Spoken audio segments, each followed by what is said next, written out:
You would be surprised how many people have digestive orders. In keeping with the theme for November, we are going to talk about IBS and IBD, Irritable Bowel Syndrome and Irritable Bowel Disorder. Now, Irritable Bowel Syndrome is a dysregulated bowel. It's constipation, diarrhea. Irritable Bowel Disorder is there's actually inflammation and bleeding associated with that, is what distinguishes that from Irritable Bowel Syndrome.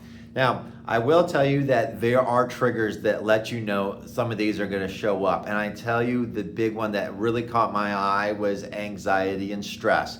Usually there is a stress trigger. When IBD, Irritable Bowel Disorder, is in remission, a heavy-duty stress can pull it out of remission and start setting the body into a tizzy again as well. Now, also bloating, you'll have aching in the joints, low back pain, sometimes even a skin rash. That's just the toxins and the inflammation trying to get out, and decreased sleep too. Who can sleep with a grumpy stomach and a grumpy bowel?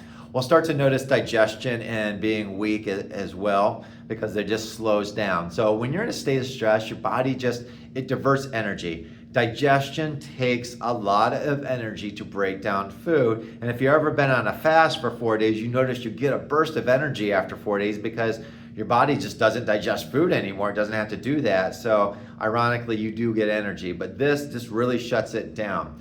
Now, one of the hallmarks that we see in here, and you're probably wondering, why is a chiropractor talking about this, is because oftentimes people have low back pain, and I go through my list of checks.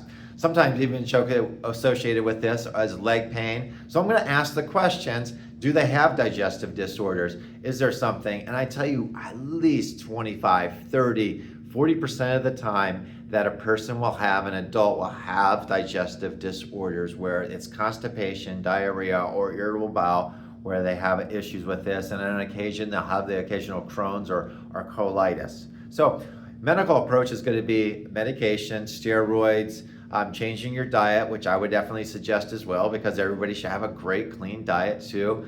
If you're not juicing, definitely juice. That would be a great way to get vitamins into your system. It's easy to absorb as well into the colon, and plus it adds nutrients and water into your system as well, which is the main job of the colon, is to reabsorb water. Now, I am also going to suggest exercise. Movement, one, also promotes digestion, but also reduces stress and calms you down. So definitely eating the right foods, and then also movement and digestion of stress. So what does chiropractic have to do with this though? Well, I tell you, a lot of people report that their irritable bowel syndrome, even disorder, just goes into remission or it clears up completely.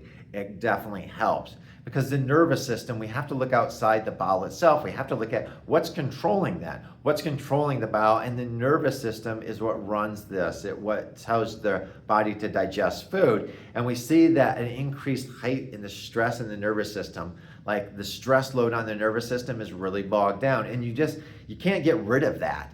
It's just like your body has a hard time of relieving the stress and getting over it. And chiropractic, what I see, it starts calming that nervous system down, especially with the scans that we do that actually measure that, whether it be the thermal scan that shows up really a lot of red and colorful down in the low back when a person has IBS, and the low back pain associated with that as well.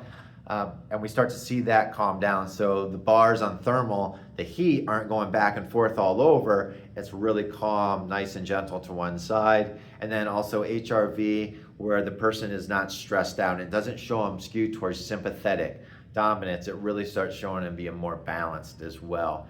So we can measure what the stress load is on the nervous system, and then also correct that with chiropractic care. Now, IBS, a little bit easier to take care of because it hasn't been there as much. But IBS, you let that go for a long period of time, that can definitely turn into IBD when you're looking at surgery at some point as well, just to control that, just so it doesn't spread and become uncomfortable and becomes very, very painful. So if you're wondering, hey, maybe you are at the point of surgery and it's like, I don't know what to do, and it's like, this is the last resort, let's entertain a conversation with you. IBB, if this is what's running your life, because a lot of these people that have this, it's like, where's the next trip? I have to plan my social calendar. It's based on the next bathroom break. Where is the next bathroom? These people know where every bathroom is so they can get to it lickety split if they need to be. Be happy to talk to you about this, what chiropractic can do for you, and see if you're a good candidate for care. If you do have any questions, I invite you to give me a call. I'd be happy to have a 10-minute phone conversation with you to explain this a little bit more in detail and understand your unique case as well. Until then, have a great day. God bless.